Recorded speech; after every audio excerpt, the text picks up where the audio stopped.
Hestia. That was oregano water. Welcome to my channel. I'm D Love. I'm going to jump right into the little white book and of the Thoth deck that comes with it, and read Lady Frieda Harris's the artist, the painter of these 78 cards. I'm going to read a quote by her.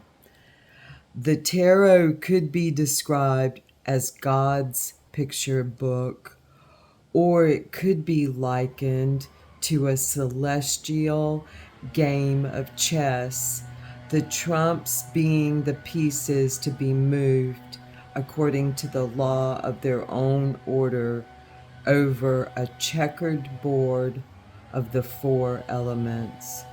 Lady Frieda Harris. And I'm going to jump right in and do a continuation. I have a little pattern of in my mind of how I'm going to do it. So, excuse me.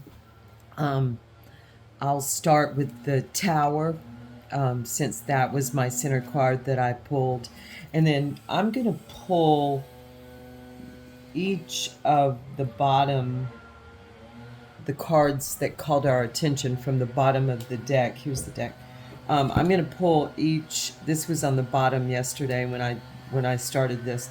I'm going to pull this and put it as the center card, and that leaves success as our bottom card today. So I'll probably pull that as I continue this tomorrow. But so know that we're talking about the Six of Discs. Success. This is the Six of Discs. And this is the opening of what is called the Rosicrucian box cube.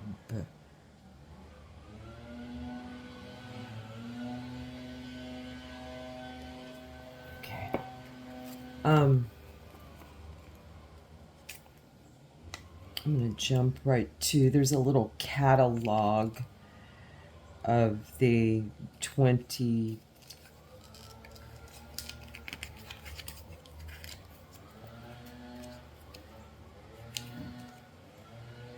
of what they call the 22 trumps. They call them trumps in the Thoth deck. So, let's see. It's actually the 17th card, but it is number 16, and it's numbered according to the Roman numeral system. The Tower, I'm just going to read from the white book, and then we're going to pull 3 more cards, and this bottom will move up tomorrow. But we're going to move the base for today. We're just going to look at some cards basically as we go. The Tower, or the Blasted Tower, or the House of God, this card is attributed to the Hebrew letter Pa, which means a mouth. See the mouth? The card, which admits of 2 interpretations in one, is a manifestation in its rudest form. I'm gonna hold this up as I read. Here we go. Is a manifestation in its rudest form of pure destruction, the destruction of the old established aeon, or ion, it's A-E-O-N, aeon, by lightning, flames, and engines of war. The other interpretation is drawn from the cult of Shiva. At the top of the card appears the eye of Shiva. According to this card, the card represents perfection, the perfection of annihilation by emancipation from the prison of organized life. The dove and the serpent represent the feminine and masculine impulses. In the language of Schopenhauer, the will to live and the will to die. Dun, dun, dun, dun. There's the tower. It's a card I actually love. I see it as something that I very much can work on a daily basis.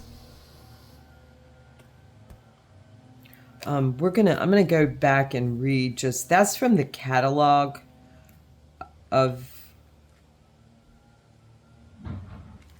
and it's showing the chemical designs. There's the Tree of Life.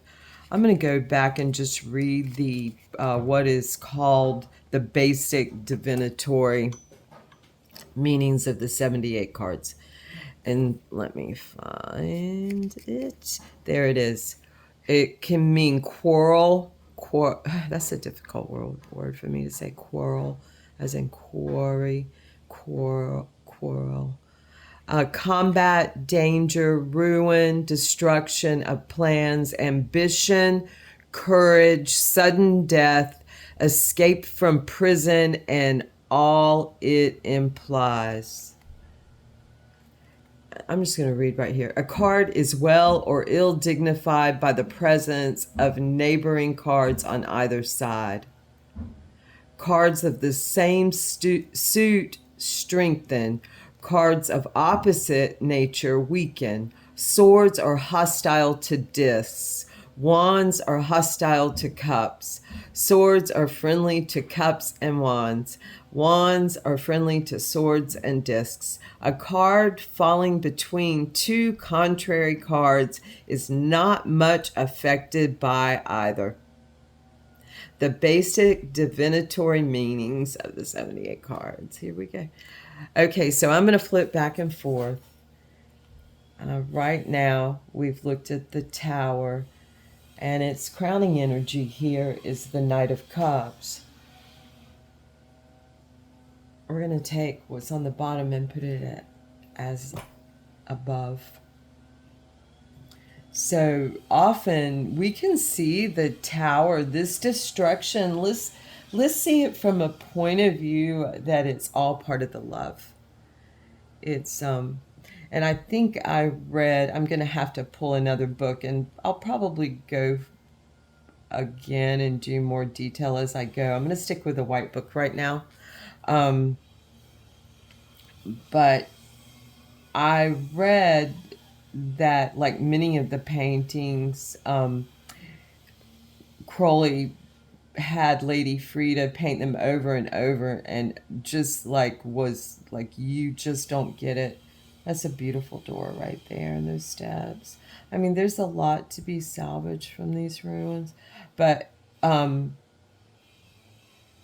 she mentioned that was his mouth of greed. I mean, you can see that. So, and crowned by the King of Cups, or the Knight of Cups, which is a Pisces card, early Aries. They're in degrees. He's a flyer in the water, often shown as an eagle. There's the moon. Let's look carefully at the crowning energy here.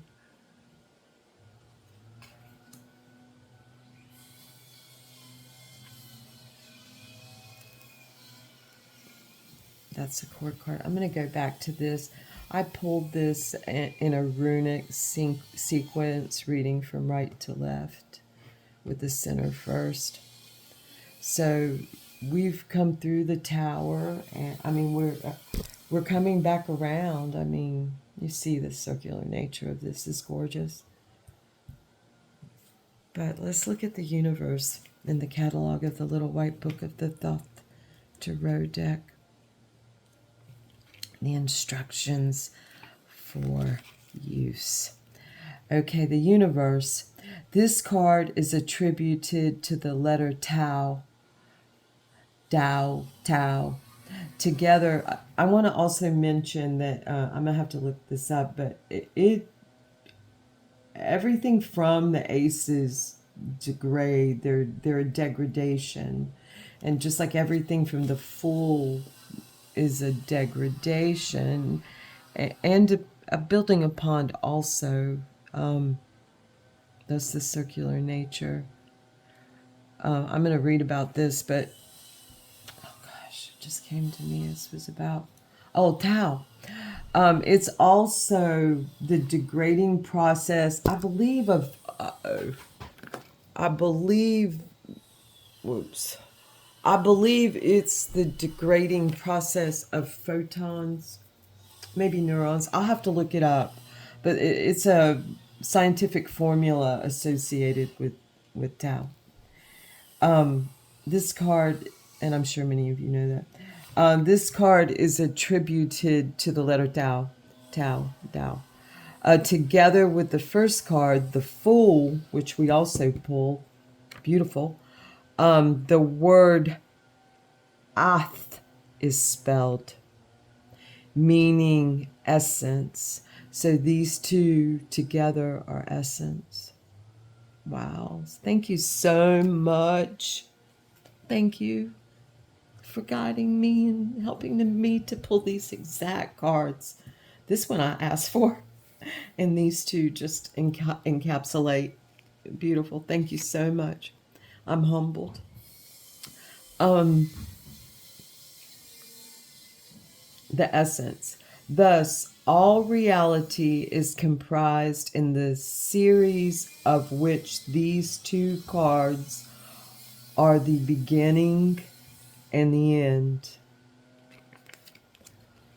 The letter Tao symbolizes a fourfold extension applicable to the transcendence of space and time by a continually self-compensating change.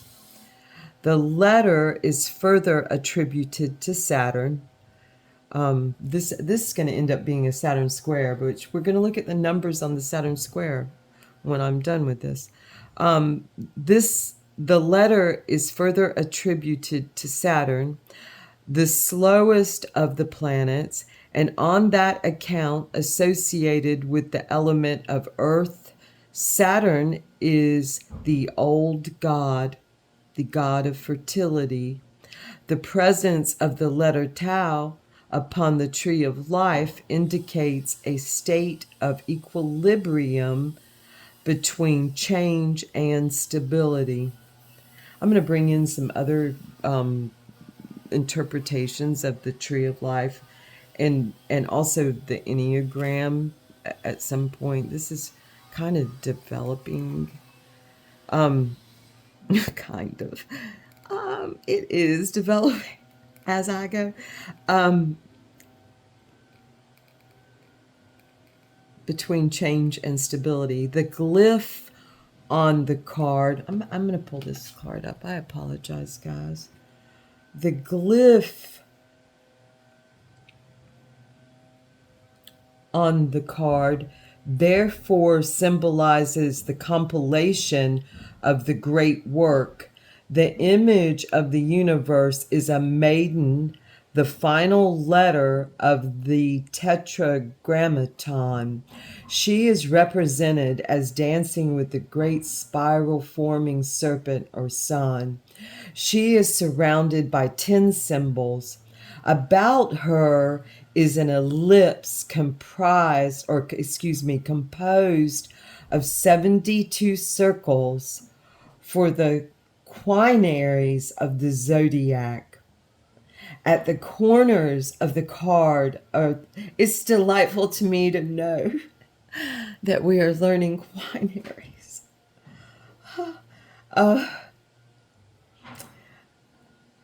At the corners of the card are the 4 cherubim showing the established universe. The center is the wheel of life, initiating the form of the tree of life, which is, I think it's the Enneagram also. I think it's the sphere of life. In the center of the visible only to those of pure heart.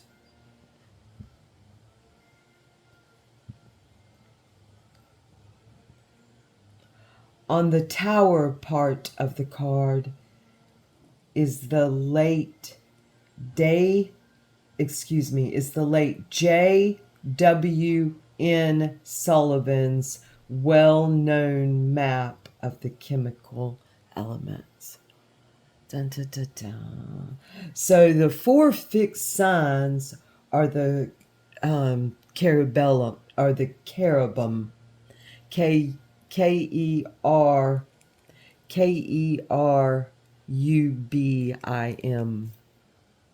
are the 4 fixed signs.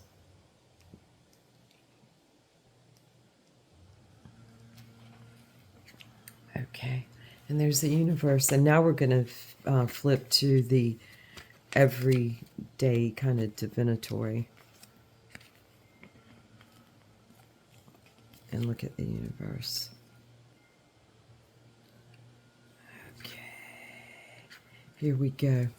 XXI, the universe, the essence of the question itself, synthesis, the end of the matter, delay, opposition, inertia, perseverance, patience, the crystallization of the whole matter involved.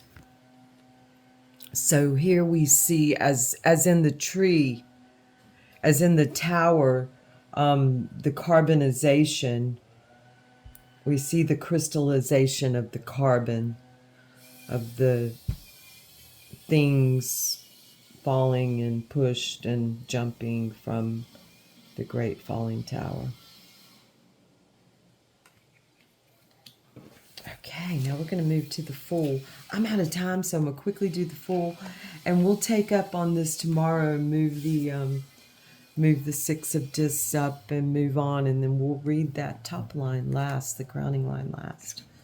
We'll pull maybe I'll go ahead and shuffle and pull this. Developments. Don't you love developments? I do. Okay, 0 Fool. I'm going to go ahead, since I'm here, and read the everyday divinatory. Okay, we're going to stay on this flipped end of the pole. In spiritual matters, it represents ideas, thoughts, spirituality, that which endeavors to transcend earth. In material matters, may show, if ill-dignified, folly, eccentricity, even mania. It represents the original, subtle, sudden impulse coming from a strange, a strange and unexpected quarter.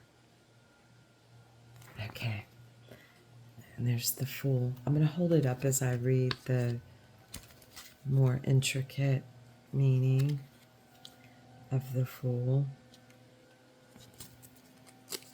Maybe I'll just, maybe I'll just manipulate this and pull out all. Hopefully they're just going to come out. But we'll see. We'll see what happens. It makes me so happy, this first line that I pulled, this center line. All majors that encompass all from 21 to 0. And it makes me so happy. With the tower that I called in the middle, it just is...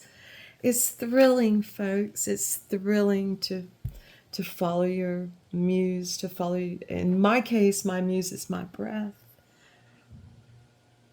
It's my breath. I breathe. I did a ceremony with this at the beginning of the year, and thank you. Thank you, Great Mother. Thank you, Mother. Mom, I'm humbled. Okay, the Fool, and this is from the catalog. I'm going to show you what I'm talking about. We'll read more of this. Exhibition of playing cards. Wait. Da,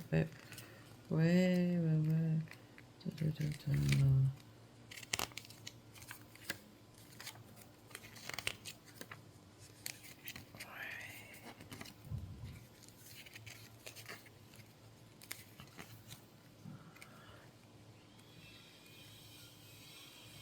There we go. Okay. There's 3 places to read about these. I'm going to have to go back, but we're going to read about the Fool right here. In the catalog. The Fool, air, Aleph. The Fool is air, emptiness, also potential purity. He holds the wand of fire, the cup of water, the sword of air, and the bag of planetary discs. Round him is the rainbow issuing from the returning to his heart. I'm going to read that again. Round him is the rainbow issuing from and returning to his heart. He wears the fool's cap. Make sure I'm holding this well.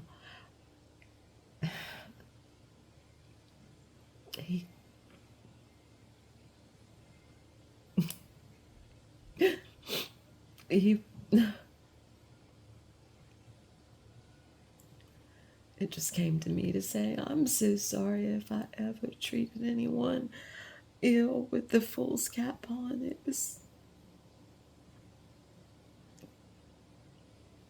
intentional, as if so. Okay. Round him is the rainbow issuing from and returning to his heart. He wears the fool's cap, the horns of Bacchus. He stands on Harpocrates,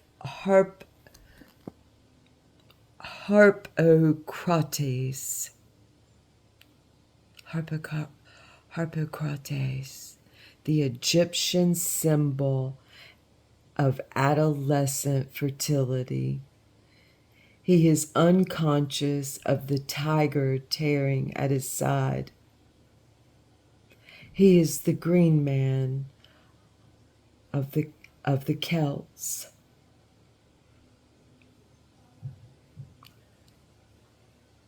Dalua and Percival.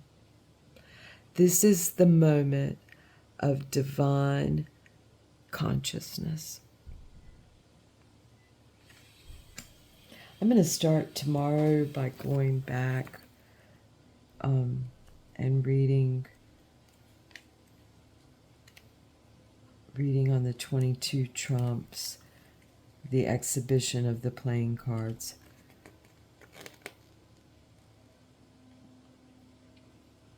I'm gonna go ahead and read him. The Fool, 0. He's the first card and the 0 card. Is air or vacuum or puissant. Puissant, innocent, innocence. He holds male element of fire, the female element of water, the sword of air and the disc of earth. He is the green man of spring, the noxious color.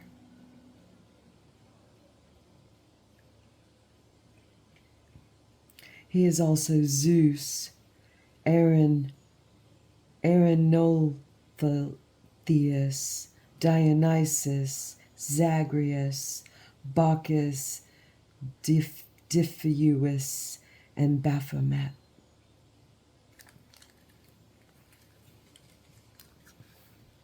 since I'm here, I'm going to go ahead and read the universe. And we'll go to the center last, to the tower. I think I already read it.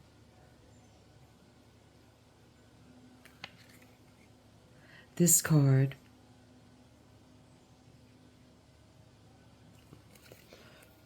maybe I didn't read the catalog version. I did not. The 22nd card, number 21, the universe. Saturn, Earth, Tao. The universe is represented as a maiden dancing. Let me pick this up and show.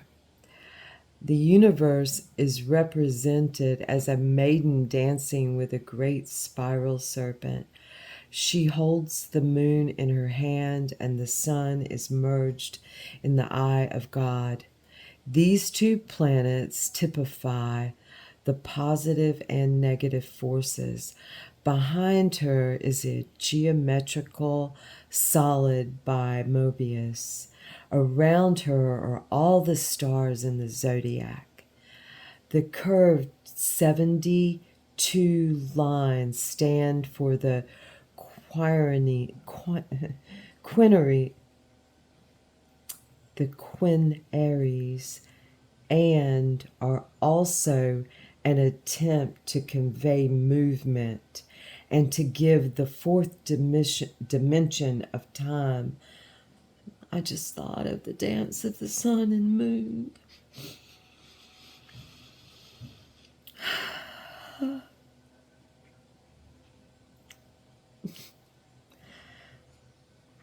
Beneath her is Sullivan's map of chemical elements. At the four corners are the cherubim,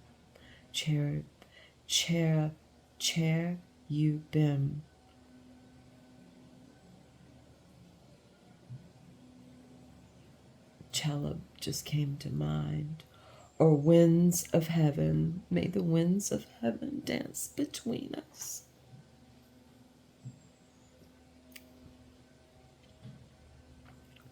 The bull, the lion, the eagle, and the man. Thank you so much for sticking with me. I think, forgive my emotionality. It just comes over me sometimes. This is all so beautiful, and at the same time, it's like with the, as in the card of breaking open our heart and shining into our diaphragm from to all stations of our being. The Three of Swords, it pierces the heart with both joy and sorrow. It sounds like sorrow sometimes, and it's not. It's joy. This is joy, and sorrow together combined, I suppose.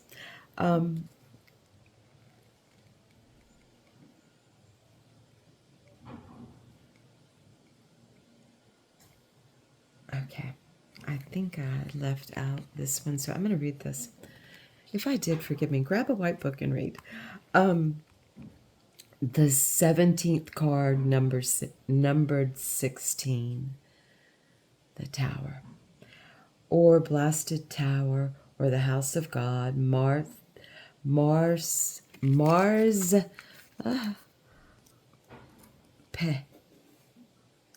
Here is purification through fire, lightning, flames, war. The open mouth at the base of the card alludes to the Hebrew attribution peh, meaning a mouth. The eye is the eye of Shiva. This is a repetition, I suppose. The card is designed on the form of a carbon crystal. The figures falling from the tower are made of carbon. The serpent on the right is the symbol of the active will to live. The dove on the left is passive resignation to death. Okay. Thank you so much again. Thank you. Thank you for being with me. Thank you for learning with me, and I appreciate it so much, and helping me connect just dots, dots, dots. Thank you. Thank you again. Welcome, and thank you. 0 to 21. Yay. Thank you. The letters of Ephesus.